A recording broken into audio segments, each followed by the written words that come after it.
Salve, nobre! Estamos no ar para mais uma live profana.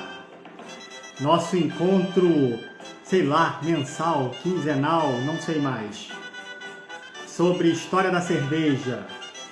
E se você não me conhece, se você está chegando aqui, caindo aqui de paraquedas, muito prazer, meu nome é Sérgio, eu sou administrador aqui do Perfil Profano Graal, onde você aprende história da cerveja como você não aprende em nenhum outro lugar na internet. E você está na nossa live profana nessa semana falando sobre história da cerveja na Alemanha, aqui direto desse inverno fora de época que está fazendo aqui na Europa nesse momento.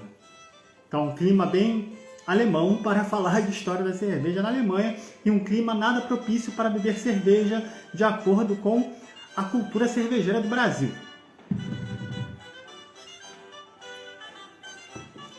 Muito bem, vamos esperando o pessoal entrar para eu dar explicações posteriores sobre a live. Essa live é um evento periódico que a gente faz, geralmente iniciando uma semana temática, e nessa semana é a semana temática sobre história da cerveja na Alemanha, porque amanhã nós temos uma data muito importante para a história da cerveja, que é a data de promulgação da Reinheitsgebot, da Lei de Pureza da Cerveja na Alemanha, em 1516. Então, ao longo dessa semana, aqui no Profano Graal, vários conteúdos sobre história da cerveja na Alemanha, e começando com essa live de hoje, com esse tema, onde eu vou dar um panorama mais geral e discutir um ou outro ponto com um pouquinho mais de profundidade sobre a trajetória histórica da cerveja na Alemanha, mas sem dar spoilers dos conteúdos que vem aí durante a semana, sem também aprofundar demais, um papo de uma meia horinha, 40 minutos, e valeu só para a gente dar esse pontapé inicial aí nessa discussão. Beleza? Então, recados iniciais. Se você não conhece o Profano Graal, nós estamos presentes aqui no Instagram, que hoje é a plataforma principal para onde eu produzo conteúdo, mas também tem conteúdo no YouTube, no canal do YouTube, onde eu subo a live aqui no feed do Instagram, apenas terminada eu subo aqui no feed do Instagram, e amanhã, pela manhã, já estará também disponível no canal do YouTube. Então, tem muito conteúdo já lá sobre história da cerveja no canal do YouTube, e de vez em quando eu ainda posto alguma coisa lá. Temos a nossa página no Facebook, onde eu replico e compartilho mais notícias sobre a história da cerveja. Se você quiser me seguir em qualquer uma dessas redes, será muito bem-vindo. E no Threads também, né? Todo o conteúdo que está no Instagram vai também para o Threads. E temos o nosso Apoia-se, nossa corte do Profano Graal, que é o programa de apoio, né, de financiamento do Profano Graal. Então, dá uma procurada aí, o link você encontra no meu perfil. Se você quiser apoiar o meu projeto e o meu trabalho, eu vou ficar muito grato. Mas, e história da cerveja na Alemanha. Vamos dar uma geral sobre os temas que eu vou tratar nessa live hoje e os temas que eu vou tratar ao longo da semana.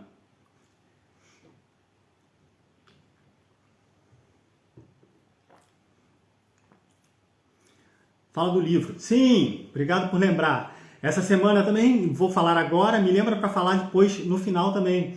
Essa semana, 2 dias atrás, publiquei um livro, se chama Goles da História da Cerveja, pela LF Editorial, com textos rápidos sobre vários acontecimentos da história da cerveja mundial, alguns acontecimentos muito conhecidos e muito repetidos, como a própria Reinheitsgebot, a própria Lei de Pureza da Cerveja Alemã, e outros eventos não muito conhecidos e não muito falados, que eu tenho certeza que você não conhece, como, por exemplo, o London Beer Flood, né, a inundação de cerveja que aconteceu na Inglaterra no começo do século XIX, ou, por exemplo, a revolta da Lager de Chicago, que aconteceu em meados do século XIX em Chicago. Então são alguns temas que eu trato nesses diversos textos, são textos rápidos, abordando de uma forma geral o que foi o acontecimento, e foi publicado essa semana pela LF Editorial. Você pode adquirir no próprio site da editora, o link você encontra também no meu perfil, ou você pode comprar pela Amazon. Na Amazon também você acha o meu livro. Algumas pessoas já me disseram que estão tendo alguma dificuldade de comprar pelo site da editora. Se você estiver encontrando essa dificuldade também, se você tentar comprar pelo site da editora e não conseguir, me manda uma mensagem para eu poder entrar em contato com a editora para informar que está acontecendo essa questão, ok? Ou compra pela Amazon lá e, não sei, de repente você é assinante do Amazon Prime, fica melhor para você. História da cerveja na Alemanha. Então, o que a gente vai falar nessa live hoje? Vamos começar falando sobre o conceito de escola cervejeira, a escola cervejeira alemã, suas origens, suas características distintivas.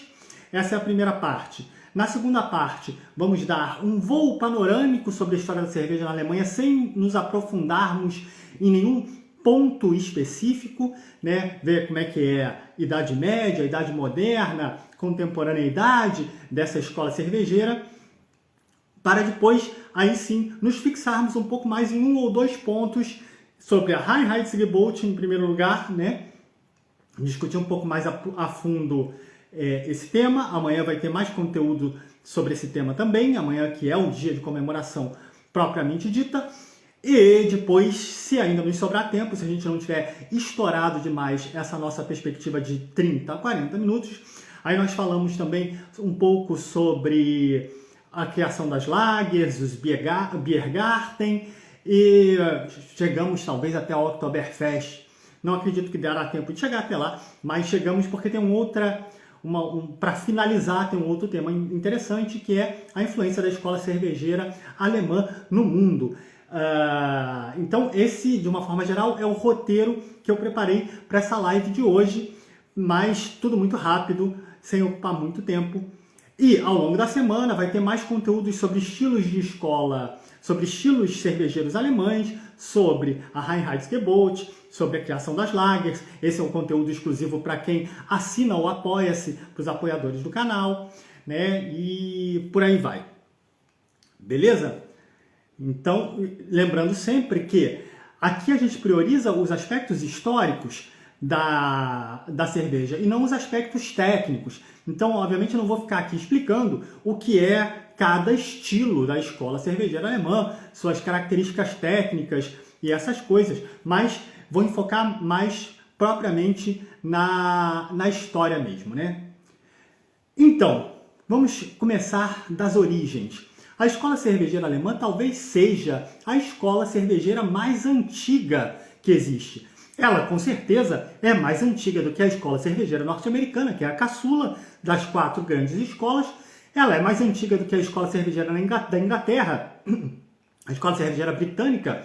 Não sei se vocês lembram, 2 ou 3 semanas atrás, eu fiz uma semana temática sobre história da cerveja na Inglaterra, fiz uma live como essa sobre história da cerveja na Inglaterra. Se você não viu, pode recuperar aí no meu feed, né? E eu dizia ali que a escola cervejeira na Inglaterra, a produção de cerveja na Inglaterra, ela encontra a sua origem por volta do século IV depois de Cristo, com a invasão dos saxões, né?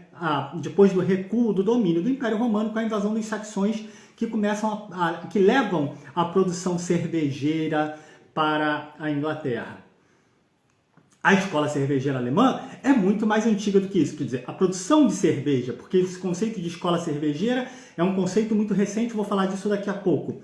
Mas a produção de cerveja na Alemanha é uma produção muito mais antiga, porque se você pensar, o vestígio mais antigo de produção de cerveja na Europa é justamente da Alemanha, que é um enterramento próximo à cidade de Kulmbach, que eu não sei se pronuncia assim, porque eu não falo alemão, como vocês devem imaginar. E esse enterramento, ele data do século 8 a.C. Então, quer dizer, já se produzia cerveja na região que hoje é a Alemanha no século 8 a.C. Por quê? Porque a produção de cerveja ela está enraizada nos povos que ocuparam originalmente essa terra, né? Os celtas, os nórdicos, né? Os germânicos, melhor dizendo, né? Esses povos pré-cristãos, né? Eles já produziam cerveja. Então, a escola cervejeira alemã, assim como a escola cervejeira franco-belga, devem ser as duas escolas mais antigas, cujas origens, na verdade, elas se perdem no tempo, né? Os alemães ali, a região da Alemanha mais com os germânicos e a região ali franco-belga mais com os celtas. São dois povos, na verdade é uma multiplicidade de povos, né, que esses nomes englobam, mas não vem ao caso isso agora. São povos produtores de cerveja desde sempre. Povos onde a produção de cerveja sempre desempenhou um papel muito importante. Então, dito isso, a gente pode dizer, sem medo de errar, que a escola cervejeira alemã ela é a mais antiga ou, junto com a belga, as mais antigas escolas cervejeiras do mundo. Da mesma forma como acontece com a escola cervejeira britânica, que geograficamente não engloba só a Inglaterra, mas Irlanda, Escócia, né, toda a Grã-Bretanha, a escola cervejeira alemã também não deveria nem se chamar de escola cervejeira alemã, mas germânica, porque ela também engloba a República Tcheca, né, e principalmente a República Tcheca, né, onde se cria a Pilsen no século XIX. E toda essa área de influência germânica, suíça, né? Não que tenha um estilo cervejeiro propriamente suíço, né? Mas na Suíça também se produzia cerveja. Então, até o norte aqui da Itália, ali dos Alpes italianos, né? Tudo isso tem uma influência justamente dessa produção de cerveja primitiva por esses povos germânicos. Então, a escola cervejeira germânica hoje é Alemanha e República Tcheca, né, fundamentalmente. Não é apenas Alemanha.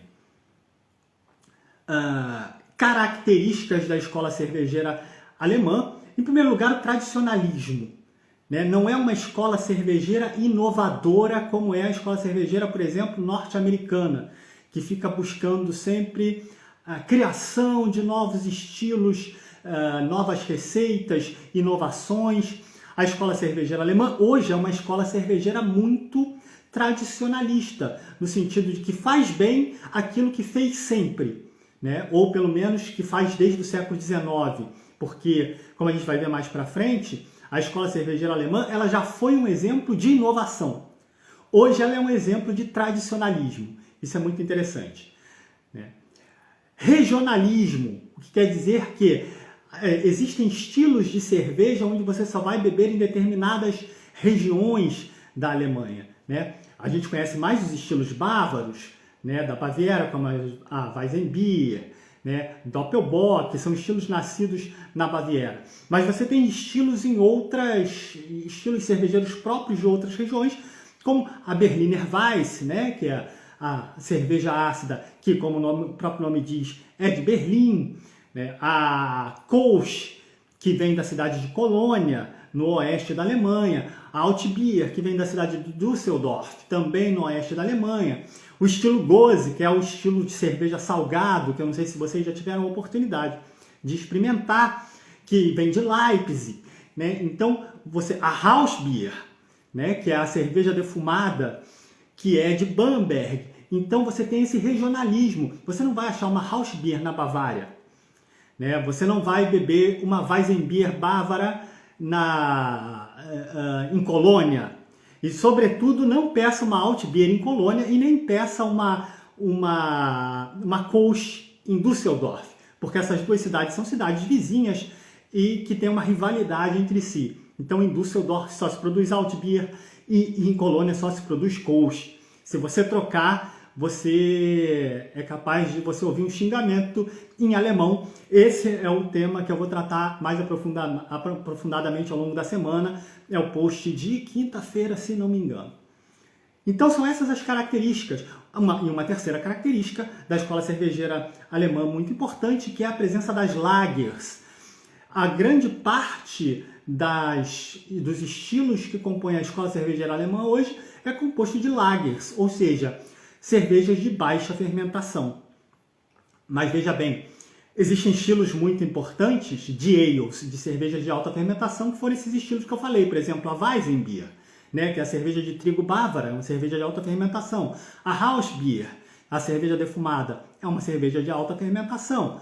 Kolsch, cerveja de alta fermentação. Altbier, cerveja de alta fermentação. Então você tem estilos muito importantes de alta fermentação, enquanto que os estilos de baixa fermentação eles são mais do sul da Alemanha. Eles se desenvolveram mais, foi na Baviera, propriamente na Baviera.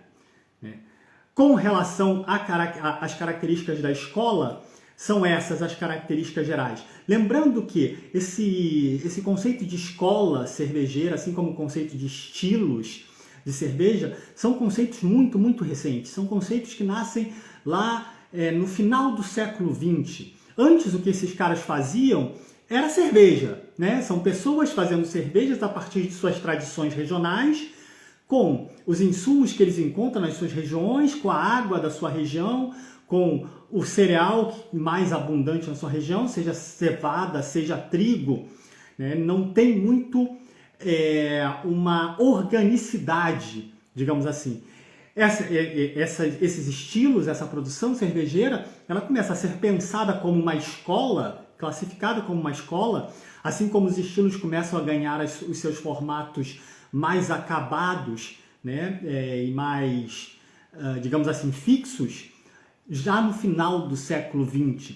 Né? Lembrando sempre que o que essas pessoas fazem é cerveja de acordo com as tradições regionais.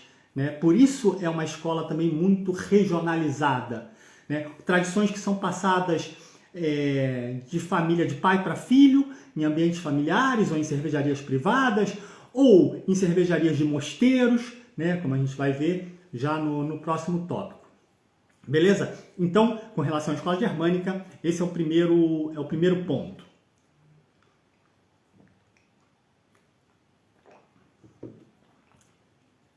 O segundo ponto, que é uma cronologia que eu gostaria de falar, que é uma cronologia muito rápida sobre a produção de cerveja na Alemanha. Né? Então, nós temos lá, na antiguidade, os germânicos e os celtas produzindo cerveja.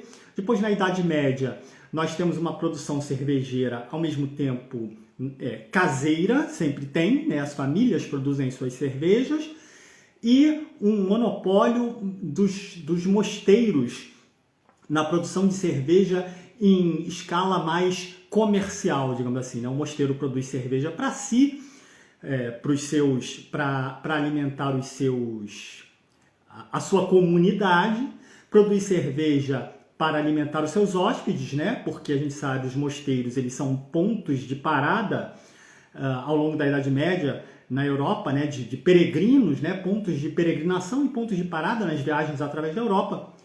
E cervejas também que abastecem pequenos mercados locais, né? E feiras locais. Então você tem alguns mosteiros muito importantes que até hoje você encontra essas cervejas na prateleira do supermercado com esses nomes que você não sabe de onde vem e que são nomes de mosteiros, que eram cervejas produzidas nesses mosteiros. A mais famosa de todas deve ser a Weihenstephan, o mosteiro de Weihenstephan, que produz a Weihenstephaner, né, que é a cerveja de Weihenstephan, que hoje é a cervejaria mais antiga ainda em produção, que começa a ser produzida em 1040 e está em produção até hoje. Mas veja bem, eu já fiz um reel sobre isso, não caia no erro de dizer que é a cerveja mais antiga em produção ininterrupta. Tá? Não foi ininterrupta, essa produção teve quebras. O mosteiro foi incendiado, sei lá, 5 vezes, até reconstruir o mosteiro. Mas, enfim, desde 1040, a Weihenstephan produz essa cerveja também comercialmente. Né? Então, Weihenstephan, Weltenburger, que eu tenho certeza que vocês já devem ter visto por aí, também nasce num mosteiro beneditino. A St. Gallen, o mosteiro de St. Gallen, que fica na Suíça, né, nós temos a planta mais antiga de reforma de um mosteiro, é do mosteiro de St. Gallen, que é uma planta do século IX, onde se vê na planta o projeto de duas cervejarias, uma cervejaria na área reservada para os monges e uma cervejaria na área dos hóspedes. Então, para você ver como era importante, né, e como se produzia a cerveja ali em St. Gallen. Depois tem outras discussões sobre se esse projeto foi concluído, foi levado a cabo ou não, mas isso também não vem ao caso. Então, ao longo da Idade Média, meio que a produção de cerveja na Alemanha, ela se desenvolve dentro dos mosteiros. É dentro de um mosteiro também que a gente vai ter a produção da nossa amiga Hildegard von Bingen, né? Monja beneditina, né? Que escreveu lá sobre as propriedades antioxidantes, não, como é que se diz? As propriedades antibacteriológicas do lúpulo, né? Do uso do lúpulo na cerveja.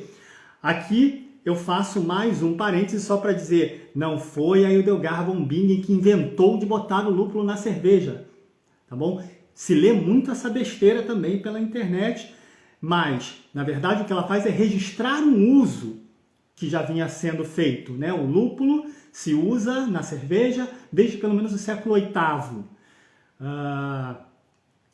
E no século XI, ela escreve no século XII, 1148, 1150, ela está registrando o uso do lúpulo na cerveja e dizendo por que se usa. Se usa, então, porque ele tem essa propriedade exatamente conservante natural e planta medicinal, me diz a Berê, a nossa botânica, sempre de plantão, sempre pronta a nos corrigir quando o assunto são plantinhas. Então, ela registra o uso. Por que se usa lúpulo na cerveja? Porque ele é um conservante natural, ele está ali para ajudar a preservar a cerveja. Então, essa é a importância dos mosteiros na produção de cerveja na Alemanha ao longo da Idade Média. Ao longo da Idade Média também, algumas cidades, aí já no final da Idade Média, algumas cidades começam a se destacar na produção de cerveja, principalmente cidades do norte, como Hamburgo, como a própria Colônia, que passam a fazer parte da Liga Hanseática, que é uma liga de cidades de influência germânica, mas pegam também cidades da Bélgica e pegam cidades do Báltico. Essa Liga Hanseática, que chegou a ter, se não me engano, 100 ou 200 cidades, né? Era uma liga que dominou o comércio ali por volta do século XIII, XIV, dominou o comércio no Mar Báltico, e um dos produtos comerciados, um dos principais produtos comerciados por essa liga, comerciava produtos de ferro, cereais, né, a própria cevada, enfim, lã. Mas um dos produtos importantes comerciados pela Liga Hanseática é justamente a cerveja. E, sobretudo, o principal polo cervejeiro da Liga Hanseática era a cidade de Hamburgo, no norte da Alemanha. Isso, só para ter uma ideia, né, falando muito por alto, só para ter uma ideia que já no final da Idade Média, ali para o século XII, XIII, a produção cervejeira não estava mais toda concentrada nos mosteiros, né? Você já tem cidades, e aí as cidades têm estatutos diferentes, né? Algumas são cidades livres, outras são cidades que estão submetidas a ducados, etc. A maioria dessas cidades da Liga Hanseática são cidades livres, né? E que fazem comércio até com a Inglaterra, né? Então, a Liga Hanseática vai ser muito importante na difusão da cerveja com lúpulo, né? Porque ali no norte da Alemanha, né, que você tem um uso, o uso do lúpulo começa a predominar, começa a se sobrepor ao uso do Gruit na cerveja. Então, é a Liga Hanseática que vai levar a cerveja com lúpulo para a Inglaterra, que vai fazer aquela oposição entre ales e beers, que eu falei também na live sobre a história da cerveja na Inglaterra. É muito importante, né? Então, é nesse momento, que eu vinha dizendo antes, que a cerveja alemã, ela se mostra como inovadora, né? Inovadora no uso do lúpulo, vai inovar mais uma vez no começo do século XVI com a Reinheitsgebot, nós vamos falar dela um pouco mais adiante, e com a criação das Lagers, que vem logo depois, né? Criação, na verdade, difusão, né? Criação de vários estilos de baixa fermentação, não propriamente criação das Lagers. Então, nesse momento, a cerveja alemã ela está na vanguarda da produção cervejeira e vai se manter assim ao longo de toda a Idade Moderna, né? Até o século XIX, quando você chega no século XIX, a Alemanha é o principal centro produtor de cerveja. Você quer aprender a fazer cerveja, você vai à Alemanha, né? Você vai visitar cervejarias alemãs, conversar com mestres cervejeiros alemães, né? Foram o que fizeram os tchecos, né, na invenção, na criação da Bohemian Pilsner em 1840. E o que eles fizeram? Eles importaram um cervejeiro alemão, o Joseph Groll, né, e falaram, olha, nós queremos uma cerveja Lager, como se faz na Baviera, né? E ele cria então a Pilsner Urquell, né, a Bohemian Pilsner. Então até o século XIX,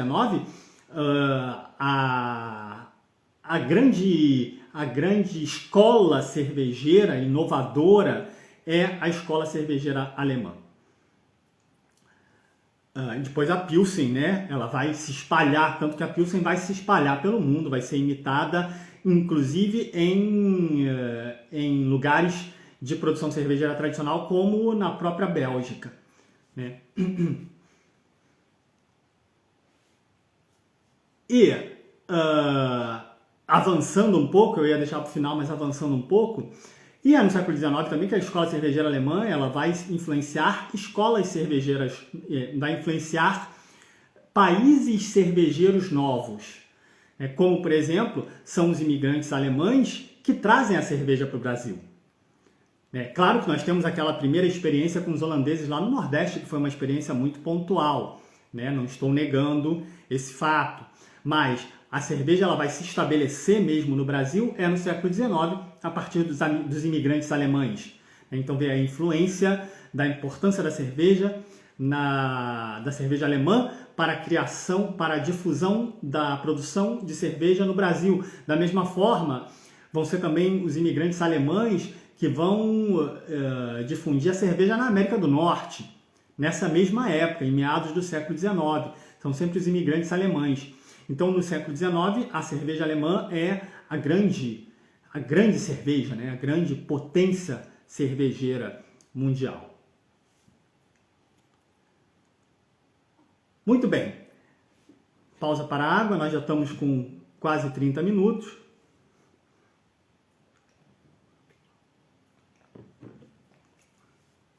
Vamos nos aprofundar, então, um pouquinho mais na Reinheitsgebot, para quem não sabe o que foi, né, a Lei de Pureza da Cerveja, que foi decretada em 23 de abril de 1516 pelo Duque Guilherme IV da Baviera.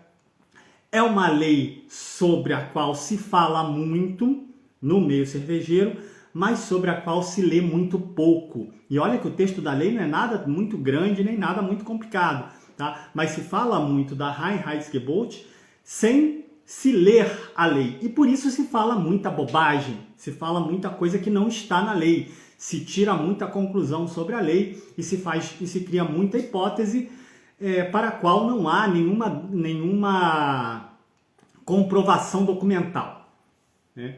Então, o que eu queria era só tocar em um ou outro tema aqui. Por exemplo, hoje em dia a Reinheitsgebot ela é interpretada como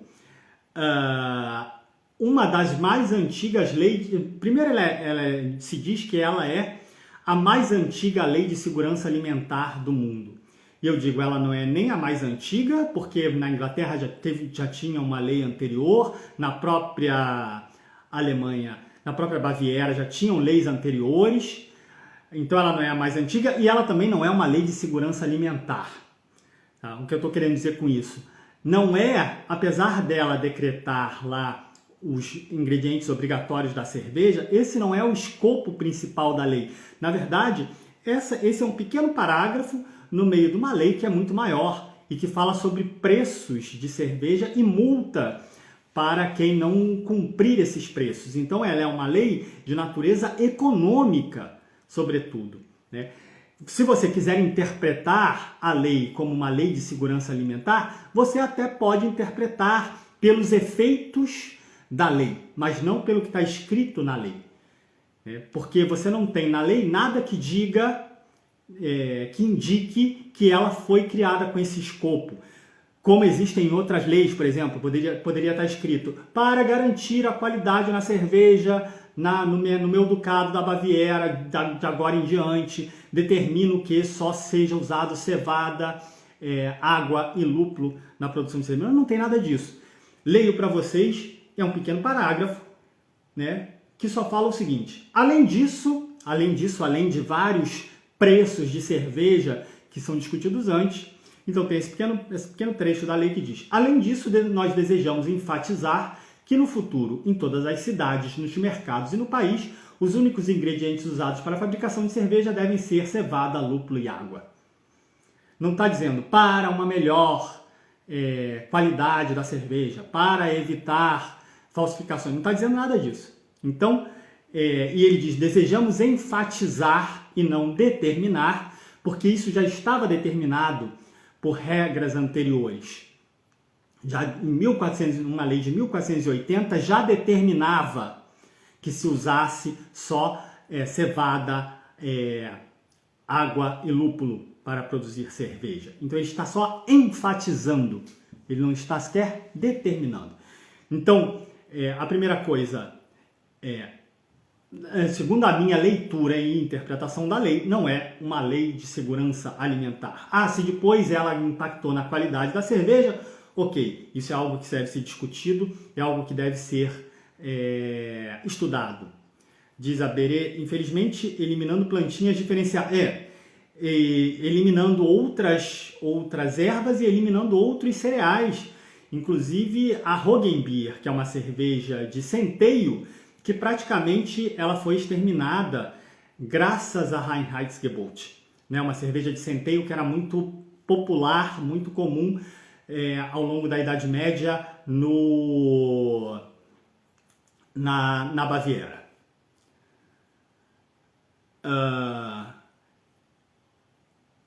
Então, você tem essa interpretação, você tem a outra interpretação sobre faltou trigo na Baviera e por isso essa deveria ser uma motivação da lei. Não existe nenhum documento dizendo que faltou trigo na Baviera em 1516 ou que estava com uma época com colheitas particularmente difíceis. Não existe documento que comprove isso. Isso são interpretações feitas a posteriori sobre a lei, baseadas em sei lá o quê, porque baseadas em documentos elas não estão, pelo menos eu não vi nenhum desses documentos. Talvez analisando arquivos alemães, né, arquivos da Baviera, você encontre alguma coisa. Infelizmente eu não falo alemão, muito menos alemão do século XVI, né? Hoje em dia, a Reinheitsgebot ela é utilizada como um artifício de marketing pelas cervejarias alemãs, como para atestar a qualidade da sua cerveja. Quando essa cerveja é fabricada segundo a lei de pureza da cerveja de 1516, como se isso tornasse ela uma cerveja melhor, né? Esse termo pureza cria uma certa confusão. Em primeiro lugar, é preciso dizer que esse termo também não está no texto original da lei. Ela ganha esse nome em 1919, quando a Baviera está negociando a sua entrada na Primeira República da Alemanha, depois da Primeira Guerra Mundial, e uma das exigências que a Baviera faz é que essa lei fosse estendida, essa lei bávara, que existia desde o século XVI, fosse estendida a toda a Alemanha, que gerou altas discussões, porque, como a gente viu, em outras partes da Alemanha se faz cerveja com outros adjuntos, né, com outros cereais, etc., com outros ingredientes. E nesse momento é que alguma alma, sei lá, sugeriu esse nome, né, lei de pureza da cerveja. Até então não se falava em pureza, não diz que a cerveja feita com esses 3 ingredientes era mais pura. E essa é uma ideia do começo do século XX, que, segundo as minhas hipóteses, está ligada a outras questões nacionalistas, de identidade alemã, né? Então, quando você lê essa história de lei de pureza, isso pode criar uma impressão de que a cerveja feita com esses ingredientes ela é melhor, ela é mais pura, ou alguma coisa nesse sentido, o que não faz qualquer sentido, né? Não é melhor e não é mais pura, mas as cervejarias alemãs, elas usam isso como marketing.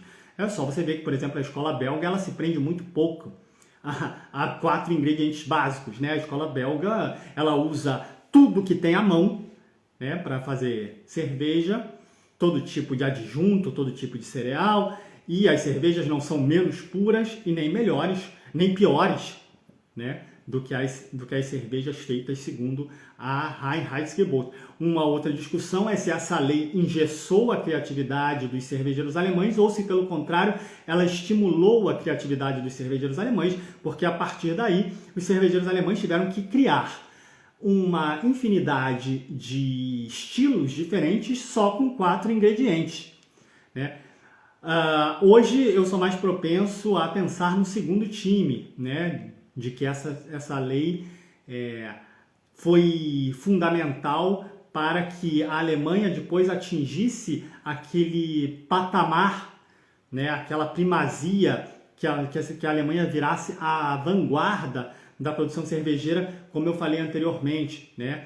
Essa posição que a cerveja alemã vai guardar até o século XIX, virando referência, né? Quando você quer aprender a fazer cerveja, você vai na Alemanha, você vai aprender principalmente na Baviera, você vai aprender a fazer cerveja lá, com os mestres cervejeiros de lá. Então, não tem como eu achar que a Reinheitsgebot foi alguma coisa negativa pelos efeitos que ela teve na moldagem dessa produção cervejeira na Alemanha, né? Na moldagem dessa escola cervejeira, né? Propriamente uma escola cervejeira de cervejas de baixa fermentação. Tudo isso a gente vai voltar a discutir ao longo da semana, né? Muito bem.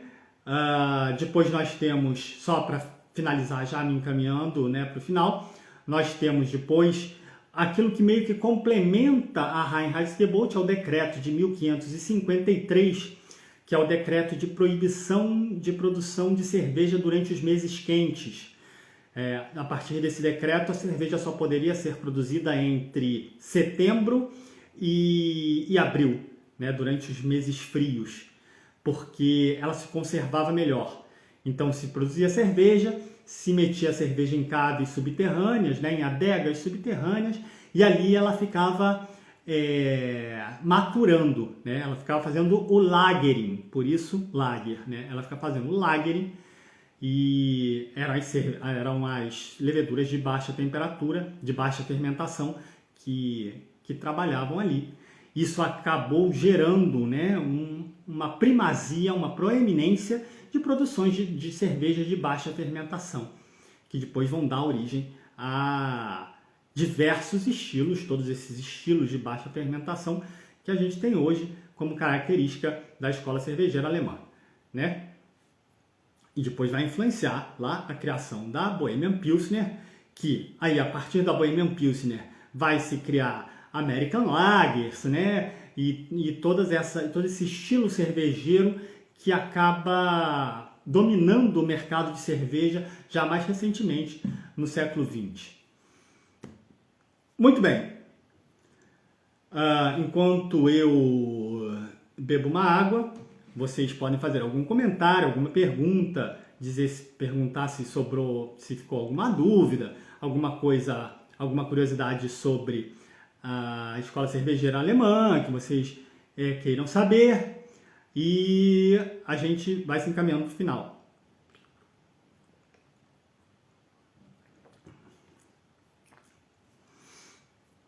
Eu vi que entraram aqui, já devem ter saído, entraram um ou dois perfis em alemão aqui um ou dois perfis alemães entraram aqui, ó. Hopfengarten Bamberg entrou. Eu não falo alemão, gente, desculpa. Estou falando sobre história da cerveja da Alemanha. Não é apropriação cultural, não, hein? Já vou pedindo licença para falar sobre cerveja na Alemanha. Der Gourmet Schwab aus Opes. Nem sei se é assim que se pronuncia. Entraram aqui dois perfis em alemão, porque devem ter visto ali história da cerveja na Alemanha, mas infelizmente, ou não, para minha sorte, eu estou falando em português, assim, eles não podem saber se eu estou falando alguma bobagem muito grande. Muito bem, então, dito tudo isso, para nos encaminharmos para o final, eu esqueci de falar dos Biergarten. Os Biergarten são o desenvolvimento quase que natural desse processo de lagering, né? As cervejas estão nas adegas subterrâneas ali embaixo, e sobre as adegas subterrâneas, o que você faz? Você faz um jardim com mesas, né? Os cervejeiros alemães, as cervejarias, né? Faziam jardins com mesas e plantavam castanheiras, principalmente, e árvores para criar um clima mais fresco e para ajudar também a refrescar a temperatura na adega embaixo. Esse é o Biergarten, onde você bebe a cerveja direto da adega. Existem hoje, inclusive, dessas adegas na Alemanha, onde você pode ver os canos que subiam, que levavam a cerveja direto do barril que estão na adega subterrânea para as torneiras em cima, no Biergarten. E então as cervejarias, até hoje você tem uma das características, né? O Biergarten, você só bebe cerveja. Não, hoje em dia deve servir comida, né? Cervejarias devem servir comida também, mas tradicionalmente não serviam comida. Você levava o seu pãozinho, a sua salsicha, seu pão com salsicha de casa, seu pretzel e bebia a sua cerveja direto do barril na adega, servido na torneira da cervejaria. Essa é a origem dos Biergarten, os jardins de cerveja. Beleza? Então, nobres, Cid Pigoso fala, verdade que a levedura lager teria vindo da Patagônia? Não faço, já li sobre isso, tá? Mas não sei te dizer. Não sei te dizer mesmo. Já li essa hipótese, sim. Tem pouco tempo atrás eu li sobre isso. Que a levedura lager poderia ter vindo da Patagônia, né? Que é um lugar mais frio, sim. Já li sobre isso, não sei te dizer se é verdade ou não. Essa informação eu vou ficar te devendo. Mas eu vou até anotar para pesquisar, porque isso é muito interessante. Valeu pela pergunta, não vou poder te responder, mas fica a sugestão de pesquisa. Levedura lager na Patagônia. Patagônia Lager. Muito bem. Então, nós vamos nos encaminhando para o final. Falei tudo que tinha separado aqui para falar para vocês. Agradeço a todos que estiveram aqui durante esses 40 minutos. A todos que acompanham a Live Profana, aqueles que gostam do meu conteúdo, do conteúdo que eu produzo aqui no Instagram. Procurem se informar sobre o meu Apoia-se, sobre o programa de apoio, de financiamento, esqueci qual é o nome exato, para me ajudar a continuar produzindo aí conteúdo sobre história da cerveja. Beleza? Lembre-se também, lembrando mais uma vez, tem 2 dias mais ou menos, foi publicado o meu livro pela LF Editorial, Goles de História da Cerveja. Você pode comprar no site da própria editora ou no site da Amazon. Tem o link no meu perfil, onde eu conto ali algumas histórias sobre a história da cerveja no mundo, tentando recobrir todo o período desde a Antiguidade até o século XX. Né? Se você quiser também me dar essa força, né? Foi publicado recentemente, são textos rápidos, são textos leves, não é nenhuma análise histórica muito aprofundada, nada tão aprofundado quanto eu falei aqui agora hoje sobre a Reinheitsgebot, por exemplo. Né? Então, para aqueles que estão entrando agora, lembro que nós estamos terminando, infelizmente, mas lembro que a live fica salva no nosso perfil e já falei do livro, você se atrasou, a live fica salva no nosso perfil aqui no Instagram e amanhã de manhã também você já vai poder buscar a live no meu canal do YouTube. Se você não me segue lá no YouTube, segue lá Profano Graal também no YouTube. Valeu? Então, muito obrigado para aqueles que estiveram comigo aqui durante essa live e não percam os outros conteúdos ao longo da semana sobre história da cerveja na Alemanha, começando amanhã com uma discussãozinha, um carrossel sobre a Reinheitsgebot e toda essa discussão sobre lei de segurança alimentar ou não. Beleza? Muito obrigado e até a próxima.